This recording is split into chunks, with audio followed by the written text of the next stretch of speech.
Hello student, मैं doctor अर्चना पटेल, सहायक प्राध्यापक इतिहास, painting point technical college Rewa से आज आप सभी के समक्ष में ऑनलाइन वीडियो लेक्चर के माध्यम से उपस्थित हो रही हूँ और आशा करती हूँ आप भी घर पे अपने सुरक्षित होंगे।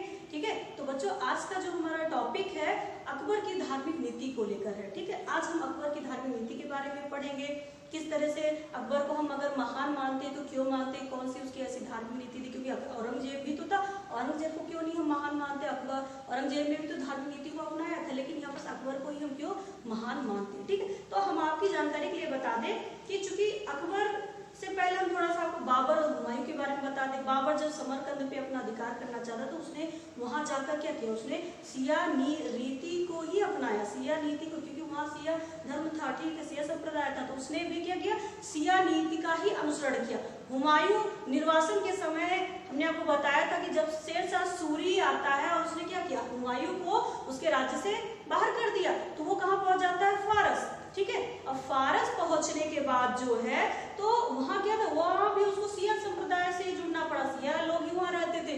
ठीक है, तो और इसके बाद जब आगे हम देखते हैं और अकबर का जो जन्म हुआ कहाँ हुआ, 15 अक्टूबर 1542 को राणा बीरसाल के महल में हुआ था। ठीक है, तो एक तो उसका संप्रदाय जो जुड़ाव था वो किससे हो रहा है, तो सिया लोगों से हो रहा है, दूसरे राजपूतों से हो रहा है, तो उसके अंदर इन लोगों के प्रति कभी कोई कट्टरता आई ही नहीं, उसने कभी भी धार्मिकता को लेकर इस पे वाद विवाद या भेदभाव नहीं किया। ठीक है, और इसके साथ हम आपको ये भी बता दें अकबर के द्वारा जो है, अकबर की माता हमीदा बानो थी और वो भी क्या थी, सिया धर्म की थी, सिया संप्रदाय की थी। ठीक है, अकबर की माता ने अकबर का नाम क्या, बदरुद्दीन रखा था। बदरुद्दीन का अर्थ होता है चंद्रमा के समान तेज वाला। ठीक है, लेकिन पिता ने क्या रखा था, यानी कि हुमायूं ने जलालुद्दीन, जलालुद्दीन का मतलब होता है प्रतापी। तो जैसा उसका शुरू से नाम था वैसा ही आगे चलकर उसका काम भी था और अकबर महान के नाम से आज दुनिया उसको जानती है। ये अलग बात है कि कुछ इतिहासकार ये कहते हैं कि कौन कहता है कि अकबर महान है। ठीक है, क्योंकि सबके अपने अपने मत है, कुछ इतिहासकार उसे महान बताएंगे, कुछ उसे नहीं बताएंगे। ठीक है, तो और आगे चलकर हम ये देखते हैं कि अकबर का जो संरक्षक था कौन था, बैरम था, तो वो भी सिया संप्रदाय से था। और इसके अलावा जो उसके गुरु थे अब्दुल लतीफ, वो भी सिया से ही जुड़े हुए थे और साथ में उन्होंने सुलह एक कुल की प्रेरणा भी अकबर के अंदर शुरू से ही डालना शुरू कर दिया था। ठीक है, तो अकबर के अंदर तो शुरू से सिया और राजपूतों के प्रभाव में वो आता रह गया, तो कट्टरता कभी धार्मिकता को लेकर उसके अंदर हुई।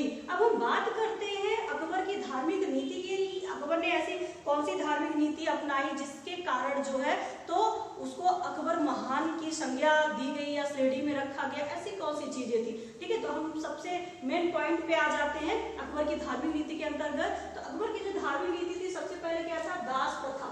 ठीक है, दास प्रथा, उसने दास प्रथा का क्या अंत किया था, कब, 1562 ईस्वी में, 1562 ईस्वी में उसने दास प्रथा का अंत किया था। क्योंकि उस टाइम पे क्या हो रहा था कि दासों की संख्या बहुत ज्यादा, सल्तनत काल में भी आपने देखा गौरी आता, वो अपने साथ पता नहीं कितने सारे दास को लेके आता, ऊपर से आपने कुतुबुद्दीन ऐबक का नाम सुना है, वो क्या था, वो भी गुलाम ही था।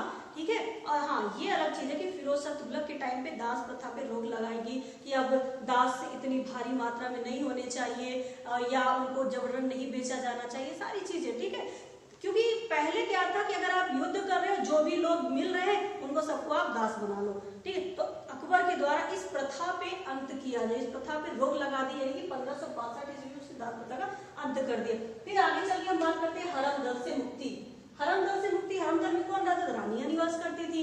ठीक है, अब तो यहाँ पर क्या होता, जब भी कोई युद्ध होता था तो उसमें हम अगर विजय प्राप्त कर ले कि वहां की सारी महिलाओं क्या वो सब हमारी अब क्या होगी, प्रॉपर्टी हो जाती थी, तो उसने इस प्रथा का भी अंत किया। कब किया, आपको 1562 ईस्वी में। ठीक है, इसी तरह से उसने क्या किया, तीर्थ यात्रा कर को भी उसने समाप्त किया। कब, 1563 ईस्वी में तीर्थ यात्रा कर को उसने 1563 ईस्वी में समाप्त किया, क्योंकि उस टाइम पे जो है तो आपका ये था, अकबर का ये कहना था कि जिस तरह से इस्लाम धर्म में किसी को मनाही नहीं है कि आप अपने धार्मिक स्थान पे ना जाए, ठीक उसी तरह से हिंदुओं को भी उनके धार्मिक स्थान पे जाने से ना रोका जाए। क्योंकि पहले लोग तीर्थ यात्रा पे इसलिए नहीं जाते थे क्योंकि उनके पास कर देने के लिए पैसे नहीं होते थे, इस कारण से चाह इच्छा होते हुए में भी वो तीर्थ यात्रा पे नहीं जाते थे। तो उसने यानी कि अकबर के द्वारा तीर्थ यात्रा कर को समाप्त किया गया कब? 1563 ईस्वी में। फिर इसके बाद आपका आ जाता है जजिया कर, ठीक है। जजिया कर आपका 1564 ईस्वी में, उसने जजिया कर को 1564 ईस्वी में समाप्त किया, जो कि गैर मुसलमानों के ऊपर लगाया जाता था कि यदि आपने समय पर कर नहीं अदा किया तो उसके बदले में आपको क्या किया जाएगा? इस्लाम धर्म कबूल करना पड़ेगा। आपने सुना होगा देसी मुसलमान और विदेशी मुसलमान। देसी मुसलमान वही लोग हैं जो हिंदू से मुस्लिम धर्म में आ जाते हैं, यानी कि हिंदू के स्थान पे उनको इस्लाम धर्म कबूल करना पड़ता था। क्यों? क्योंकि वो समय पे कर नहीं अदा कर पाते थे, ठीक है। तो ये सारी चीजें, तो इस प्रथा को भी मतलब आप किसी को बलात् या जबरन इस्लाम धर्म कबूल नहीं करवा सकते हैं। इसके लिए उसने क्या किया? उसने जजिया कर को समाप्त कर दिया गया, लेकिन आगे चलकर औरंगजेब के द्वारा इस कर को फिर से लागू कर दिया गया था, लेकिन यहाँ पर 1564 में जजिया कर अकबर के द्वारा समाप्त कर दी गई थी। फिर आगे हम आते हैं फतेहपुर, यानी कि फतेहपुर का निर्माण कब हुआ? 1571 ईस्वी में, और आगरा से राजधानी फतेहपुर पे शिफ्ट कर दिया गया। क्यों 1571 ईस्वी में? क्योंकि अकबर जो है चिश्ती संप्रदाय को मानने वाला था, वहां से दरगाह पास पड़ती थी, इसलिए उसने आगरा से फतेहपुर राजधानी परिवर्तित कर दी, ठीक है। ये कब? 1571 में। फिर हम आ जाते जागीरदारी प्रथा में। जागीरदारी प्रथा जो है इसका भी अंत इसने किया, ठीक है, कब? 1575 ईस्वी में, क्योंकि यहाँ पास जागीरदारों के कारण कहीं भी कृषकों को तो हानि होती ही थी, ठीक है, तो उसने भी इस प्रथा को समाप्त कर दिया, ठीक, कोई जागीरदार नहीं।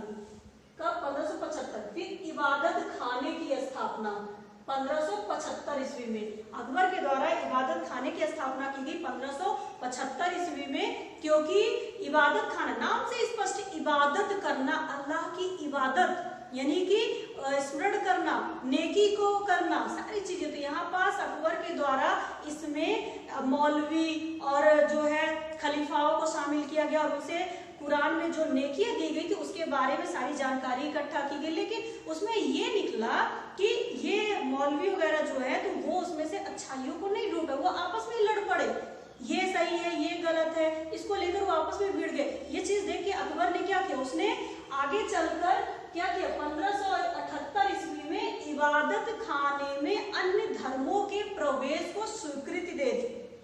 मतलब 1578 यानी कि 1575 में इबादत खाने की स्थापना हुई, और 1578 ईस्वी में उसने इबादत खाने में अन्य धर्मों का प्रवेश कर दिया, ताकि अन्य धर्मों से भी अच्छाइयों को लिया जा सके, ठीक है। तो इबादत खाने की स्थापना इसलिए हुई थी। फिर इसके बाद उसने मजहर की घोषणा कर दी। क्या? मजहर की घोषणा। मजहर की घोषणा क्या है? दस्तावेजों के संकलन के लिए था, ठीक है। कब उसने की थी? 1579 ईस्वी में, यानी कि 79 में, ठीक है, दस्तावेजों के संकलन के लिए था। फिर इसके बाद दीने इलाही की स्थापना, ये इंपॉर्टेंट है आपका, ये 1582 ईस्वी में अकबर के द्वारा दीने इलाही धर्म की स्थापना की गई, क्योंकि दीने इलाही धर्म में जो है सभी धर्मों की नेकियों का सम्मिश्रण था, सभी धर्मों के नेकियों का सम्मिश्रण था, क्योंकि यहाँ पर अकबर के द्वारा जितने भी धर्म होते थे सभी धर्मों को वो उस दरबार में बुलाता था, और उनसे उनकी नेकियों के बारे में जानकर उसमें एंट्री करवाता था, ठीक है। और ये कहा जाता है कि अकबर ने लोगों को इस धर्म में लाने के लिए एक दिन निर्धारित किया था, कौन सा? रविवार का दिन। और रविवार के दिन जो भी इस धर्म में प्रवेश करना चाहते थे वो राजा के पास यानी अकबर के पास जाते थे, उसके पैरों को छूते थे, इसके बाद वो उनके सर पे हाथ रखता था और इल्ले इलाही करके उसके ऊपर मंत्र का उच्चारण करता था। इल्ले इलाही मतलब कि अकबर मतलब महान, अल्लाह महान है, ठीक है। तो यहाँ पास इस तरह से करके वो लोगों को दीन इलाही धर्म में प्रवेश करवाना शुरू करता है। और आपको जानकारी के लिए बता दें कि इस धर्म में सबसे पहले प्रवेश करने वाला जो हिंदू राजा था वो कोई और नहीं, राजा बीरबल थे, ठीक है। और दीन इलाही, आपने इलाहाबाद का नाम सुना होगा, उसी समय पे इसने, क्योंकि इलाहाबाद क्या था? धार्मिकता का केंद्र माना जाता था, तो उसने जो प्रयागराज, प्राचीन नाम प्रयागराज था, अकबर के द्वारा उस नाम को बदलकर क्या रख दिया गया? अल्लाहाबाद। चूंकि हिंदी में अपभ्रंश हो जाता है, आ से ई में वो कन्वर्ट हो गया, लोगों ने क्या करना शुरू कर दिया? इलाहाबाद, इलाहाबाद यानी कि अल्लाहाबाद, अल्लाह का स्थान से क्या हो गया? इलाहाबाद। तो इस तरह से अकबर के द्वारा जो है तो इन धर्मों को नेकियों को लाया गया और ये सारी चीजें की गई। हाँ, ये आज अलग बात है कि इलाहाबाद से आज फिर हमारा जो अल्लाह या इलाहाबाद है वो प्रयागराज में वापस से आ गया है। तो अकबर के द्वारा दीन इलाही धर्म को चलाया गया और इस तरह से। हाँ, और अब ये चीज क्लियर हो जाती है कि अकबर के द्वारा ये जो धार्मिक नीति अपनाई गई थी सारी चीजें, तो इससे ये स्पष्ट है कि अकबर के साम्राज्यवादी विस्तार नीति के कारण वो महान नहीं था। वो अगर महान था तो सिर्फ और सिर्फ अपने जन कल्याणकारी नीति के द्वारा, क्योंकि अकबर जब गद्दी पे बैठता तो उस टाइम में उसके पास सिर्फ एक प्रांत था, लेकिन जब वो लास्ट में जाता है 1605 ईस्वी आते आते उस अंतिम समय तक उसके कितने 15 प्रांतों को उसने अपने अधिकार में कर लिया था। तो उसके साम्राज्यवादी विस्तार नीति के कारण नहीं, सिर्फ और सिर्फ उसके ये धार्मिकता के कारण वो अकबर महान कहलाता है। अकबर ने जन कल्याणकारी हित में कई सारे कार्य किए, मंदिरों मस्जिदों को भी बनवाया सारी चीजें, और उसने जो है सुलह कुल की नीति को अपनाया। कहने का मतलब ये कि अकबर के द्वारा जो नीति अपनाई गई थी उससे जो है तो पूरे साम्राज्य में एक तरफ से देखा जाए तो हिंदुओं के ऊपर भी ज्यादा अत्याचार नहीं होता था।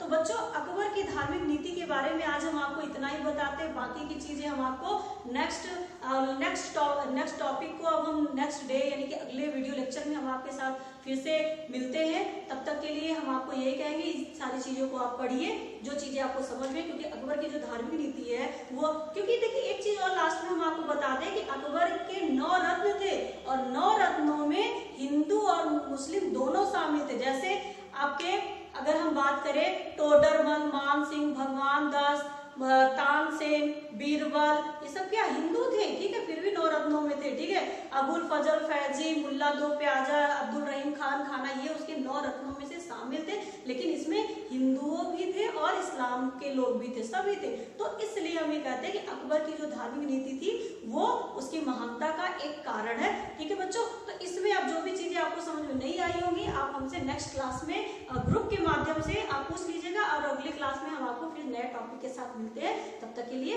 बाय।